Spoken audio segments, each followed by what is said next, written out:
পাকিস্তানের দালালেরা পাকিস্তানে ফেরত যায়।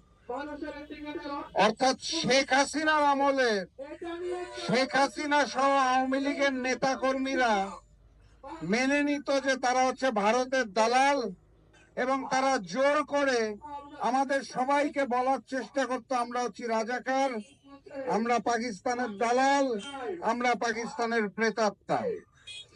17 বছর ধরে আওয়ামী লীগের দুঃশাসন, অত্যাচার, গুম, খুন, হত্যা, আয়নাঘর, গ্রেফতারের মধ্যেও যাদেরকে পাকিস্তানের দালাল বলা হতো তারা কেউ পাকিস্তানে যায় নাই।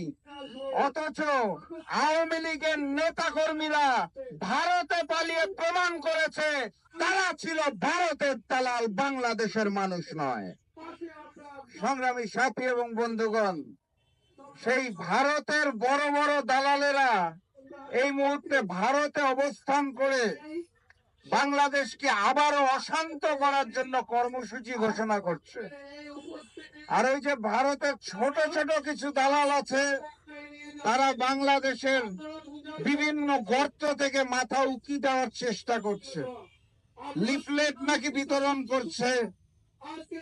সেই লিফলেট আমি সূর্যের আলোতে তাদেরকে বিতরণ করতে দেখি না।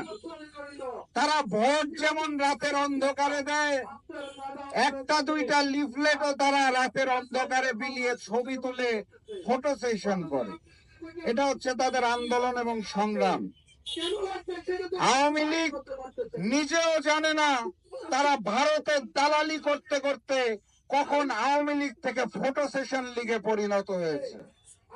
আজকাল একটা দুইটা লিফলেট হাতে নিয়ে মুখে মেকআপ করে পুরুষ মানুষ বোরখা পরে আওয়ামী লীগের স্লোগান দেয়, আর একটা দুইটা ছবি তুলে সেটা ফেসবুকে দিতে চায়। এটা হচ্ছে আন্দোলন।